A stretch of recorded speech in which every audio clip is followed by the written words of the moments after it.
I'm not liable. If you blow yourself up, you do this wrong, whatever, that's not on me. So I am a gunsmith, you're probably not a gunsmith, so there's a high likelihood that I have more knowledge than you do. Take what I say, do as I say, not as I do, etc., and be safe. If you're not comfortable, take it to a gunsmith. I'm not liable, I'm not a lawyer. In this video, we're going to be going through some shotgun maintenance. This is a 16 gauge shell, just for some ASMR. Keep you interested. It's going to be tightening up the gap on a shotgun. Loose shotgun, pretty common thing for it to happen, is get loose between the barrel and where the receiver is, and at that point, the escaping gases make it unsafe to shoot. So I have to tighten up that gap or retire the gun. We're going to teach you how to tighten up the gap, maintaining your piece and making sure that it's safe for years to come. 70-year-old piece and make it into something nice again. It's a little smoothing with Ace High Outdoors. This is an old Cooey shotgun. Made in Canada, of course. Got it partially stripped down. Problem with this one was the barrel was completely nuked. But of course, in my flip-flops as per usual. But our barrel pin's worn out, so there's play here with our new barrel. There's a gap about the size of a playing card. Other way to remedy this would be to pound this pin out or drive it out with a press or something like that. Cheap kind of fix is grab yourself a piece of paper, fold it up a couple times. So what you're gonna do is put that in there, then put your barrel in there and see if that closes up your gap. If it does, and everything goes back together and it opens and closes properly, you know this is the right size.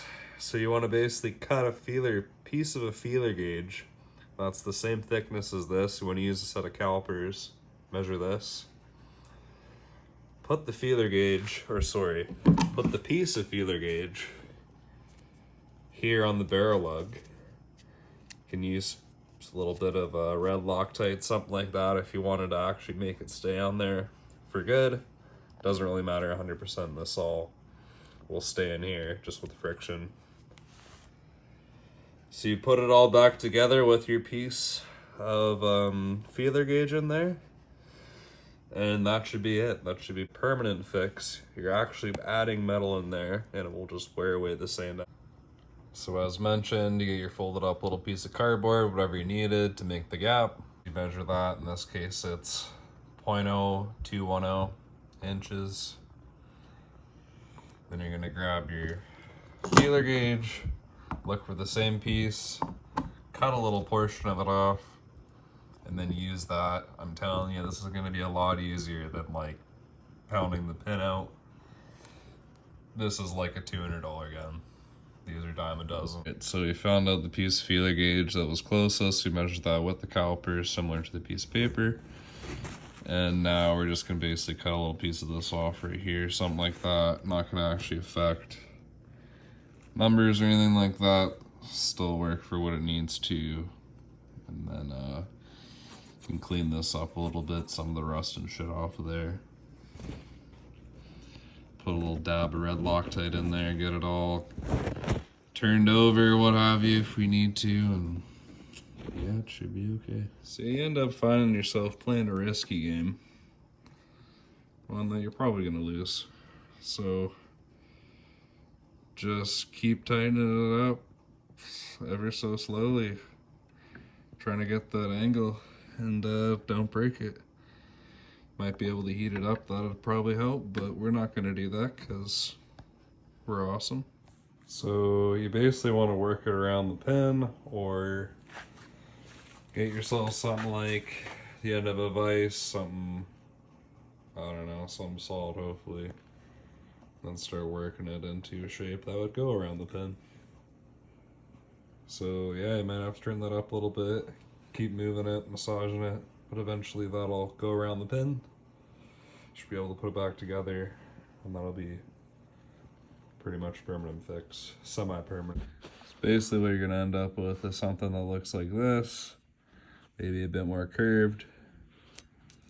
That's gonna go in your lug, and that's gonna increase the distance in here. Just add a little bit of a shim.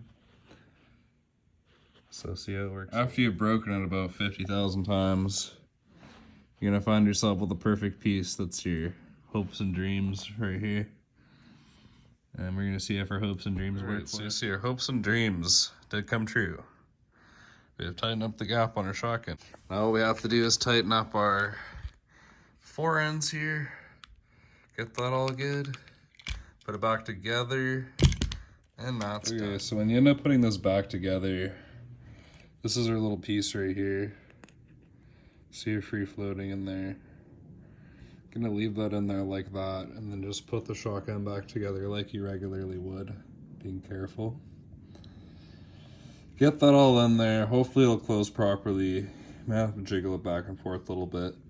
Then get your fore end, put that back on. Make sure everything's good. And yeah, that should be done after that. So yeah. It's our Cooey single shot brake barrel, 16 gauge. Had a little bit of gap here about the size of a playing card that we've managed to get rid of. And yeah, now it's in shootable condition. Of course, if you're gonna do something like this, you're not comfortable, have your gunsmith look at it. I'm not liable for anything that you do.